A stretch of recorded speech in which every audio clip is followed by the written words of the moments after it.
queridos amigos e amigas, que bom contar com a sua companhia para mais este Lado a Lado. Neste próximo domingo nós vamos comemorar o Dia dos Pais e no próximo dia 11 o Dia do Advogado. Para marcar muito bem essas duas datas, eu convidei para o programa de hoje ele que é pai e advogado. Teve pai advogado e é também pai de advogado. Eu converso no programa de hoje com o querido professor Mário Dota Júnior. Bem-vindo, professor Marinho. Obrigado, Bina. Agradeço demais a lembrança de ter me convidado, por me dar a oportunidade de conversar com você a respeito da profissão e da situação de pai, que também é muito importante, né? Pois então, Marinho, a advocacia, ela uniu 3 gerações na sua família, né? É verdade. O seu pai, o saudoso Dr. Mário Dota, você e seu filho Júlio, que atua lá no seu escritório com você, não é? Perfeito. Qual é o encanto dessa profissão? A profissão da advocacia, embora às vezes mal compreendida, é quase que um sacerdócio. Precisa ter uma vocação e precisa saber lidar com as contingências do dia a dia, porque quando você recebe o cliente no seu escritório, e você passa a compartilhar com ele os problemas que ele tem, sejam problemas pessoais, sejam problemas da empresa que ele trabalha ou da qual ele é sócio. Então todas essas coisas acabam vindo para você e você passa a partilhar com o seu cliente essas coisas. É claro que nem sempre você consegue atingir o objetivo que ele gostaria ou que ele pretendia, mas fica sempre num clima de emoção. Então, dias você está feliz, alguns dias você está triste, você vai para casa, você leva o problema do seu cliente junto. Muitas vezes nem dorme direito. Porque assim, são coisas extremamente, na maior parte das vezes, são coisas extremamente pessoais. Então, é o relacionamento humano que faz da nossa profissão uma profissão assim, peculiar. Você divide com o seu cliente todas as angústias, todas as tristezas, todos os percalços, as consequências que aquilo pode ter para o futuro. De certa forma, você passa a se sentir corresponsável por isso. Então, é uma carga de emoção bastante grande. Precisa ser forte, né? Tem. Não é para fracos. Não é. E Marinho, como é que foi para você escolher essa profissão sendo filho do Dr. Mário Dota, que foi assim um ícone da advocacia na nossa região? Veja, você fez uma pergunta muito curiosa, porque eu me lembro assim nitidamente um episódio que eu estava terminando o clássico e não sabia, como eu acredito que grande parte dos adolescentes, você não sabe qual vai ser o seu futuro. Eu tinha, assim, uma grande propensão para a advocacia, mas comigo eu pensava, acho que eu estou fazendo isso por conta de meu pai ser advogado. Então, eu não tinha essa convicção. E daí foi, não exatamente no primeiro ano, mas sim, seria no ano subsequente à primeira turma da Faculdade de Direito de Itu. Ah, FADITU, né? FADITU. Então, a primeira turma começou no meio do ano, em agosto. Então, eu fui a primeira turma que começou no início, em fevereiro do ano subsequente. E me lembro que era naquele prédio que tem no Largo do Carmo, e tinha uma sala muito grande, era um auditório assim, e imagine uma turma com mais ou menos 200 alunos, eu acredito, alguma coisa dessa ordem. Então as aulas, a gente tinha uma aula de 1h30, e depois 2 aulas mais curtas, sempre à noite, né? E então, era assim, na terça-feira, eu só vou contar um episódio porque é curioso, na terça-feira a gente tinha a aula de teoria geral do direito e o assistente do titular, que era o professor Inácio da Silva Teles, o assistente dava a aula da terça-feira, que era o professor Michel Temer. Você teve aula com o Michel Temer? Sim. Olha que legal. Então nós tivemos a primeira aula na terça, só que o Michel Temer não era tudo o que é hoje, né? Claro. Então tivemos a aula com o Michel, era uma aula muito boa. Mas na quinta-feira eu me lembro que aí o titular daria a primeira aula, né? Que é essa aula de 1h30. E entrou o professor Inácio da Silva Teles, assim, e a classe estava uma bagunça, não precisa nem dizer, né? Gente sentada em cima de carteira, conversando, contando piada, e 200 pessoas na sala, né? E aí o professor Inácio, ele era baixinho, né? Entrou com uma mala, um tamanho considerável, pôs a mala em cima da mesa, mas ele não fez nada, ele só começou a falar. A sala foi ficando quieta. Ficou um silêncio que você viu uma mosca voar. Ele deu a aula de 1h30, a hora que deu o sinal, todo mundo começou a olhar no relógio e falou, já? E aquele dia eu falei, é isso que eu queria fazer. Que bom, né? Que bom. Você acertar numa profissão que você gosta e que você consegue se projetar nela como você. Faz quantos anos de advocacia, Marinho? Quase 50. Quase 50, né? É tempinho, né? Em 23, 50. E Marinho, como que foi para você ver o seu filho seguindo a mesma profissão que você? Então, Nina, da mesma forma que aconteceu comigo, eu digo a você com toda sinceridade, eu nunca influenciei o Júlio. Eu nunca insisti que ele fosse para a área do direito, foi assim uma iniciativa dele. Ele gostava muito do meu pai, eles se davam muito bem, talvez tenha sido até essa a causa mais marcante, mas foi uma opção dele. Tá? Então eu simplesmente apoiei e, claro, não posso negar a grande satisfação de ter hoje trabalhando comigo. Né? Foi um orgulho, né? Foi orgulho.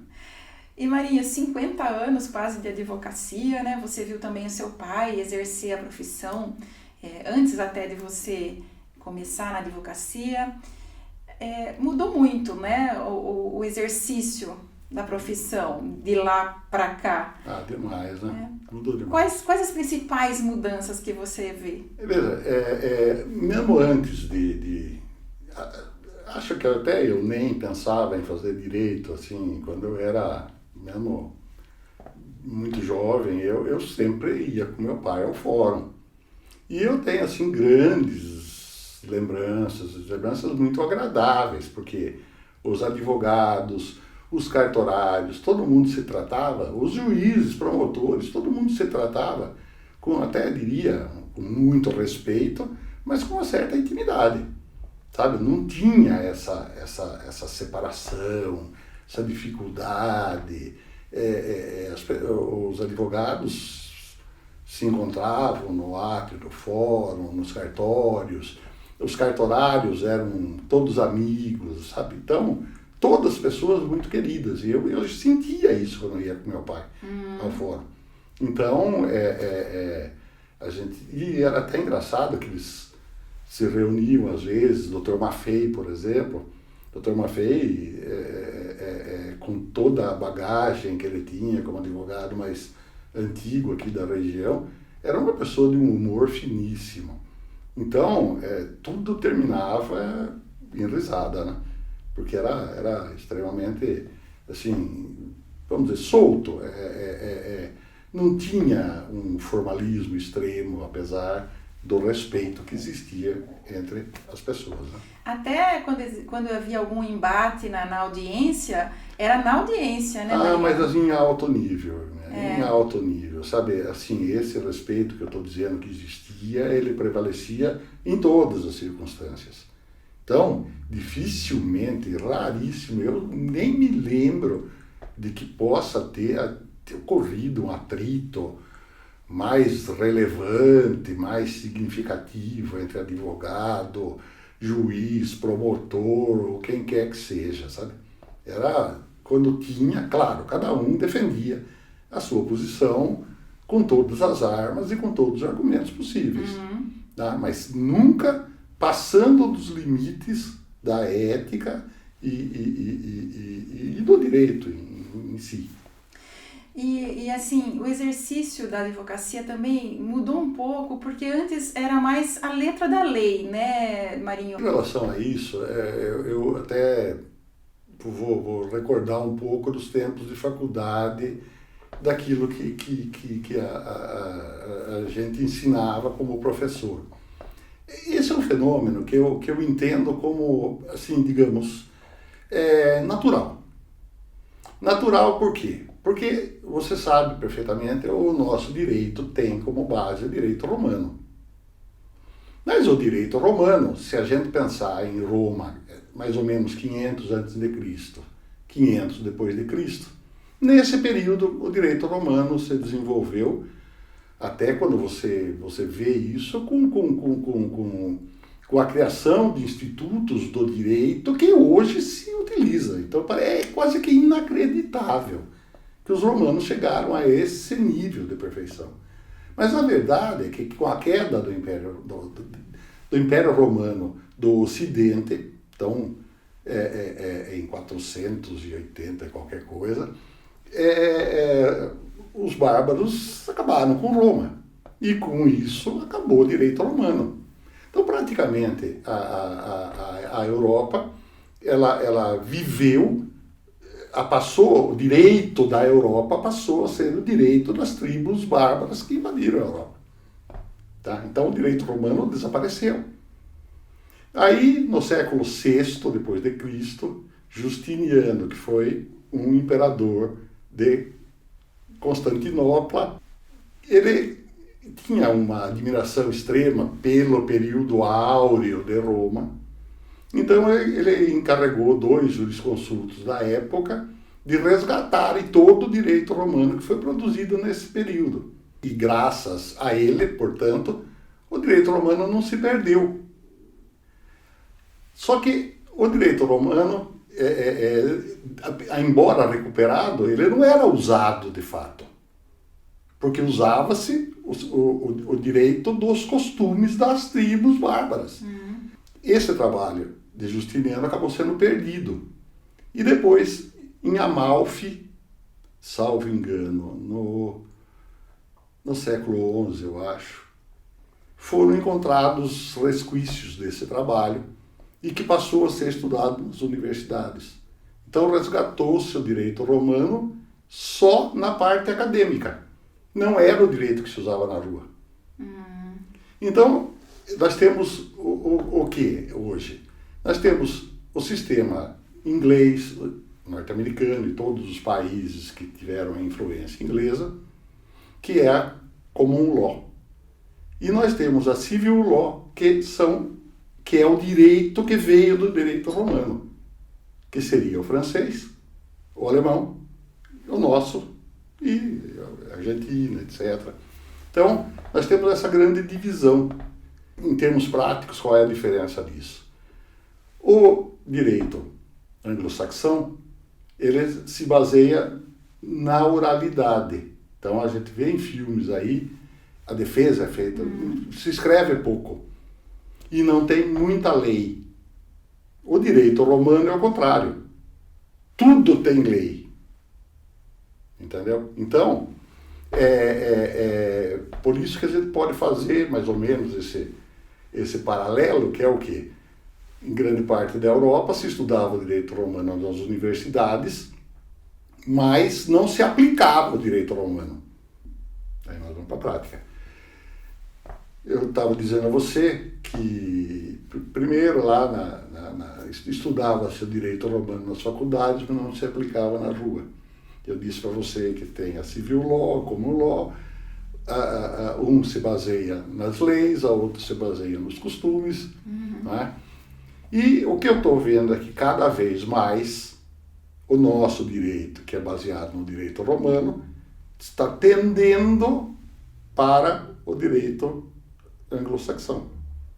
Ou seja, os precedentes jurisprudenciais têm muito mais importância do que tinha antes.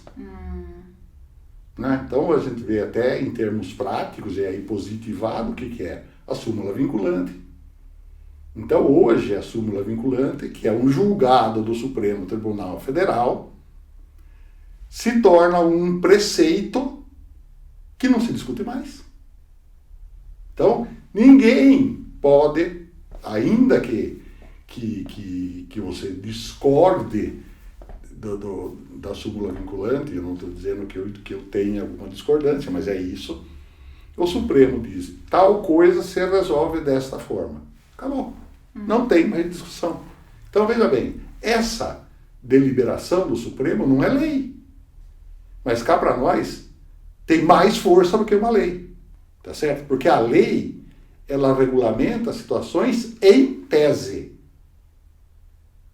Na verdade, quando o juiz aplica a lei, ele cria, naquele processo de subsunção, ele cria uma leizinha para resolver aquele caso. Agora nós temos na súmula vinculante, tá certo? Uma decisão judicial que é mais forte do que a lei, porque ele diz como é que aquela lei se aplica. Mas só que essa decisão do Supremo, ela não passou pelo crivo do Congresso. Ela não foi aplicada, ou seja, não foi criada como são criadas as leis. Então a súmula vinculante, no meu sentimento, é mais forte do que a lei. Mas nós temos mais. Nós temos uma série de ações que são julgamentos repetitivos em que se edita um tema, que na verdade não é uma súmula vinculante, mas é vinculante. A hora que os tribunais superiores editam uma solução de um caso concreto e que aquilo vira um tema, não se discute mais. E não é lei. E não é lei. Entendeu? Então, veja, na prática, tá certo? O que nós estamos vendo, claro, que foi uma lei que permitiu aos tribunais superiores fazerem isso. Então, não é ilegal. Mas o que a gente está vendo é que a jurisprudência está assumindo um papel no dia a dia mais importante quase do que a lei. Porque o que me interessa é o que é, não o que a lei diz, como o meu caso vai ser resolvido.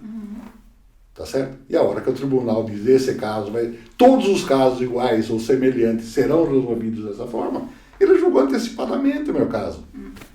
E Marinho, a tecnologia também mudou muito aí o exercício da profissão, né? Com a internet, as audiências online agora por conta da pandemia. Eu vejo que é irreversível. Irreversível, né? Irreversível, tá? É sinal dos tempos.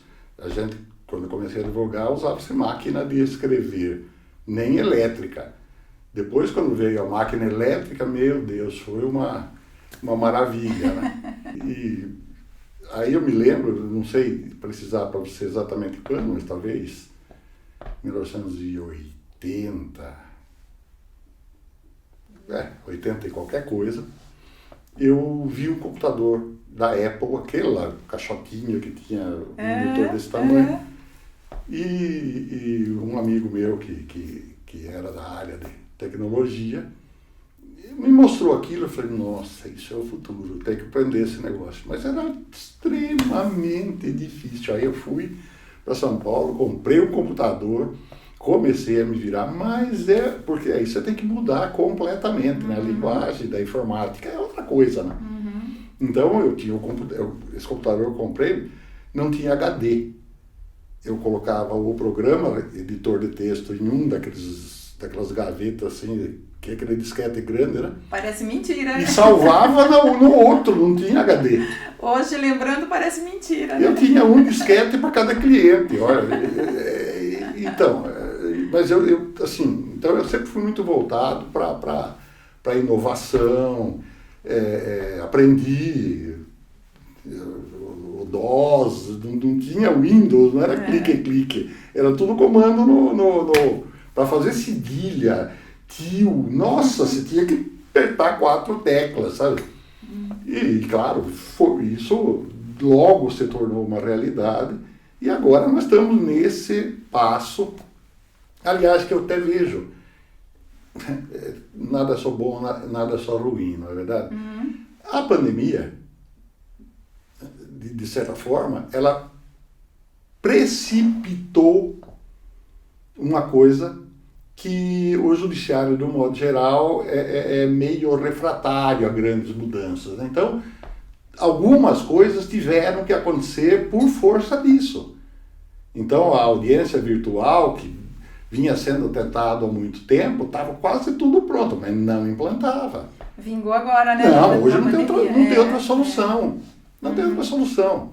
Entendeu? E agora vai voltar? Não vai voltar. Não vai voltar, nós vamos daí para frente. Sabe? Então, essas inovações, eu acho que elas são importantes.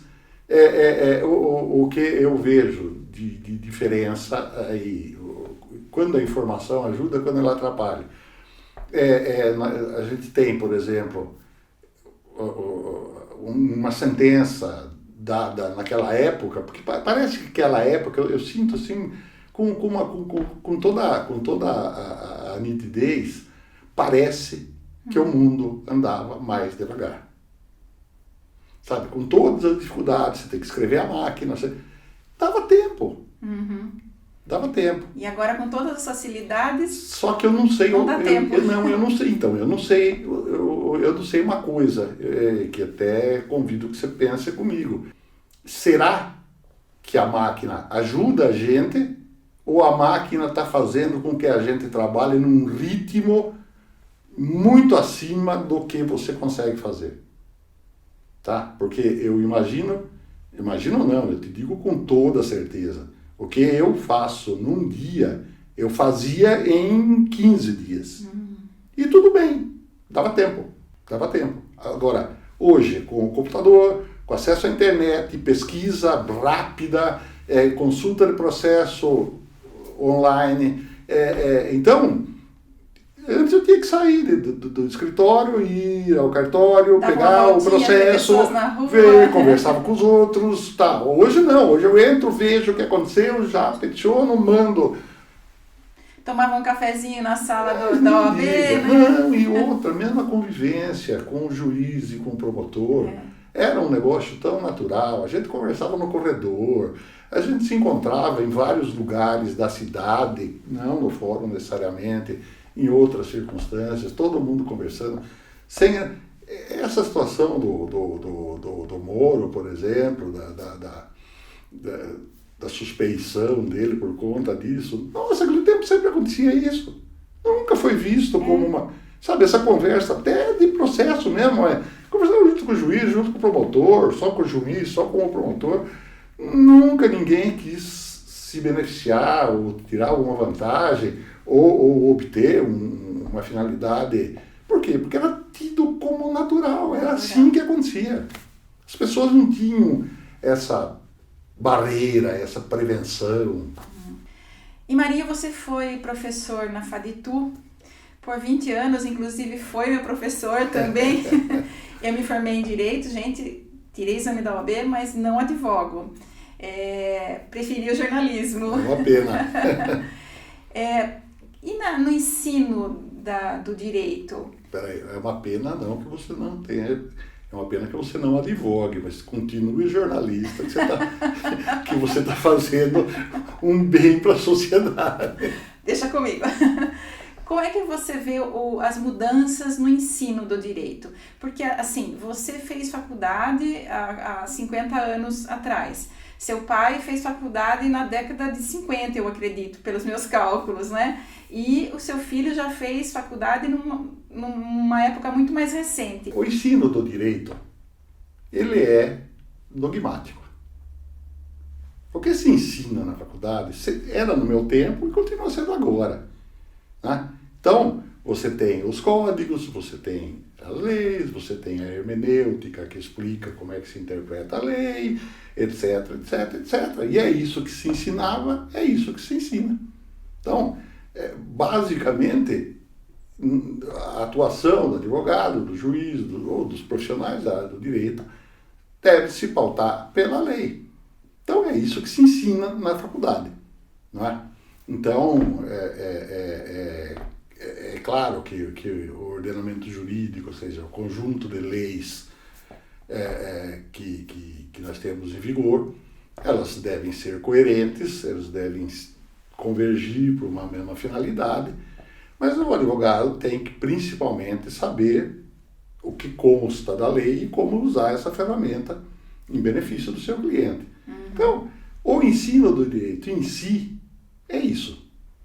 E agora com as aulas online, né? Porque os cursos de direito também tiveram que ir para as aulas online.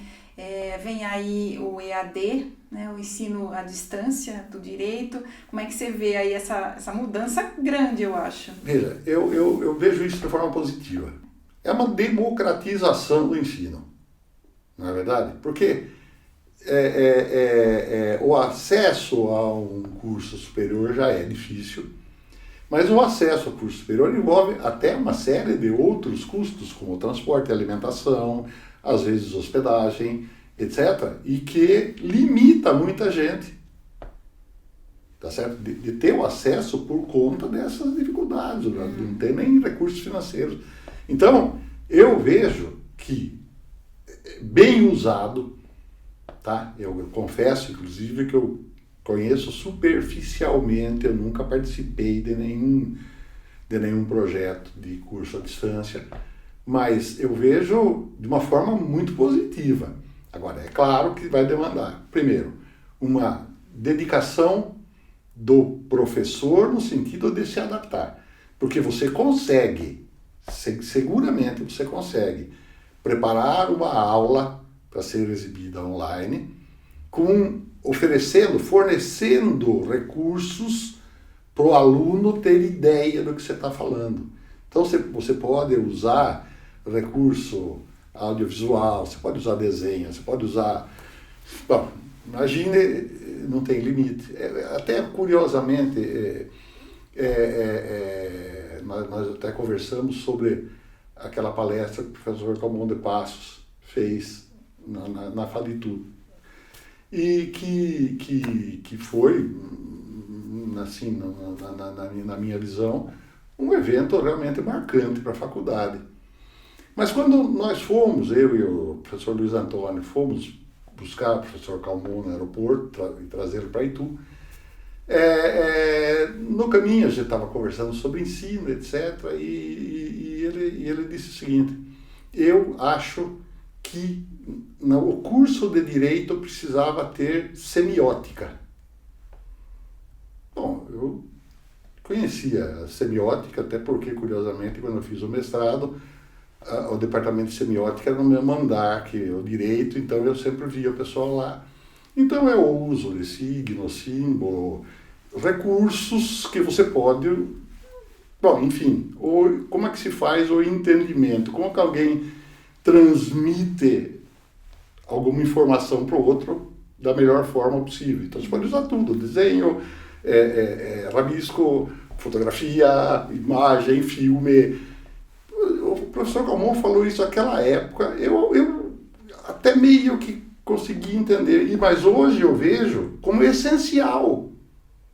Porque com esses recursos tecnológicos que você tem hoje, você usando a semiótica, você consegue transmitir com muito mais eficiência aquilo que você gostaria de transmitir aos alunos. E Maria, voltando para os seus 50 anos de advocacia, você consegue lembrar, assim, tipo, qual foi o primeiro processo que você ganhou e que você falou, poxa vida, eu nasci para fazer isso?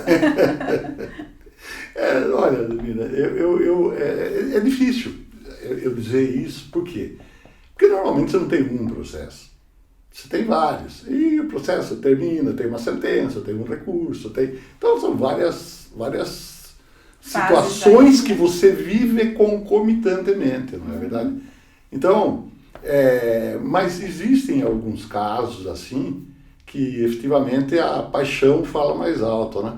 Então você se envolve de uma tal maneira e que, posso te confessar, alguns com sucesso, alguns mais ou menos.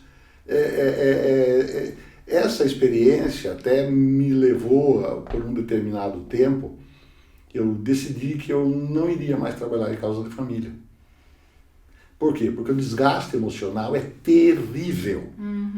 É terrível. Sabe? Você se envolve com aquele problema. Não, mas marido, a mulher, os filhos, a guarda dos filhos, daí o casal concentra nos filhos toda a ira que eles têm entre eles, os filhos pagam essa conta. Então, eu vou tomar o filho de você, eu não vou pagar a pensão. Quem paga a pensão acha que paga muito, quem recebe acha que recebe pouco. É terrível e não tem solução. Não tem solução. Então, eu assim, sou francamente favorável a que os conflitos de família sejam resolvidos através de mediação. Porque uma sentença nunca vai agradar.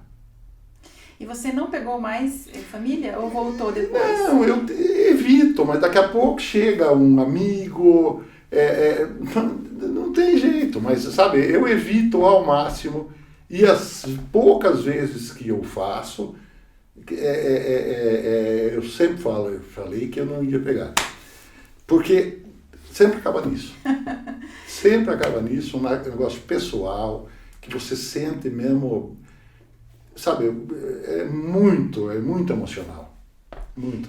E Marinho, você lembra para contar aqui pra gente algum caso até engraçado que você viveu na profissão? Tem vários casos, assim,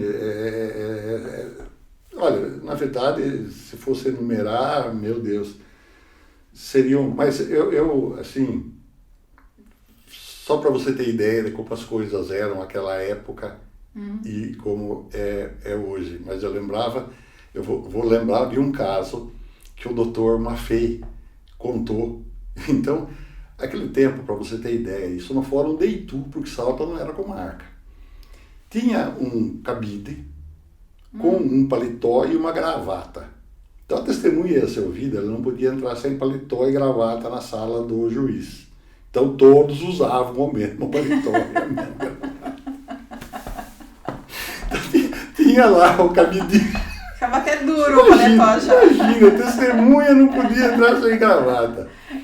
Vai lá para prestar um favor à justiça, porque é isso que ele está fazendo, não tem obrigação de ir, quer dizer, ele está deixando de usar o tempo dele para o serviço, para a família, seja o que for, para ir prestar um serviço como testemunha, mas tinha que entrar de gravata. Então tinha lá o palitozinho, que estava duro mesmo, o palitozinho e a gravatinha. E com o laço pronto, eu tirava, punha a gravata e ele entrava na sala. E tinha o oficial de justiça, e aí já é aquela outra situação.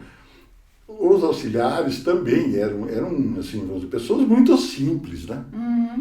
E aí eu tinha o oficial de justiça lá em Itu, não me lembro o nome dele, que apregoava antes das audiências, né? E ele não enxergava muito bem e lia muito mal. Então daí ele pegava o mandado assim, falava: João da Silva, Rui Barbosa. Então ele ia lendo, ele lia o nome da testemunha ou da parte e o endereço. Então, ele ia, tudo que era nome ele lia, sabe? Aí o Dr. Maffei passou e falou: muito dessa gente morreu faz tempo. A profissão é difícil, mas quando se unem vários advogados, né, é muita risada também. É difícil, é tensa. Então, se você piorar isso com um relacionamento agressivo, aí fica horrível. Sabe? Então, a gente tem que minimizar isso, tá certo? Vendo esse lado engraçado, tratando bem os seus colegas, a parte contrária. Porque às vezes também, e numa cidade pequena, como é Salto, por exemplo, já aconteceu de eu me tornar, entre aspas, inimigo, porque eu não tenho inimizade nenhuma, eu não quero mal a ninguém, mas a parte contrária começar a ter alguma coisa em relação a mim, porque eu estou defendendo aquela pessoa com quem ele brigou. Eu não tenho nada com isso, eu sou profissional. Eu não quero mal, eu quero que vocês resolvam. Eu acho que o objetivo nosso é resolver conflito. E nesse aspecto eu até faria uma certa crítica ao próprio ensino do direito. Eu falei para você de mediação na área de família, mas eu acho que tinha que ter mediação como uma disciplina obrigatória, tá certo? Porque a mediação envolve uma série de técnicas que faz com que as partes entendam que para elas é melhor não brigar. E chegar a uma situação, a uma autocomposição, de forma que cada um cedendo um pouco, pode não ser o que ele queria, mas podia ser pior. E você acha que tinha que ter essa disciplina no curso? Veja, o próprio tribunal hoje promove cursos de mediação. A mediação não é botar um de frente para o outro e falar, e aí, tem acordo? Não é isso. Entendeu? É começar, chegar Tem técnica, né? Tendo consciência de qual é o conflito, começar a tirar o que não interessa para o conflito, fazer com que as partes entendam que aquilo não interessa. Bom, agora o nosso problema se resume a isso. Como é que nós vamos resolver? Fica mais fácil. Fica muito mais fácil. Agora, não. Na verdade, o curso de Direito é montado de uma forma que prestigia a litigiosidade. Tá certo? Você se forma para guerra. Para brigar pelo seu direito. Para briga. E não é isso. E Marinho, do alto desses quase 50 anos de advocacia, eu vou pedir para você, para encerrar, deixar um conselho para quem está começando na profissão, quem está começando a advogar agora e que vai ter que abrir aí os seus caminhos.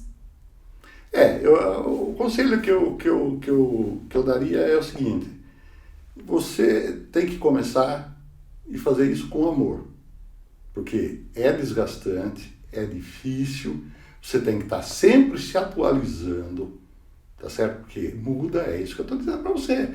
As coisas vão mudando, então o tribunal decidia de um jeito, vai começar a decidir de outro, tá? Então aí você pode até correr o risco de dizer, mas por que ele ganhou e eu perdi? O início da profissão é difícil, mas atuando com seriedade e com muita vontade, tá certo? Tem que ter a queda mesmo para a coisa. Eu acho que é extremamente satisfatório, assim, sabe? Eu esqueço a tristeza e fico com a parte boa. Marinho, eu queria agradecer a sua presença aqui, né? Você ter vindo aqui no Lado a Lado compartilhar, né, toda essa sua experiência de vida e de advocacia. Obrigada, viu? Foi um prazer, obrigado a você. E na sua pessoa, eu quero parabenizar todos os pais e todos os advogados. Obrigado. E obrigada a você que nos acompanha pela ITV, canal 24 e 524 da NET ou pelo YouTube. A sua companhia, você sabe, é sempre muito importante para mim. E a gente se vê na sexta que vem. Beijo no seu coração.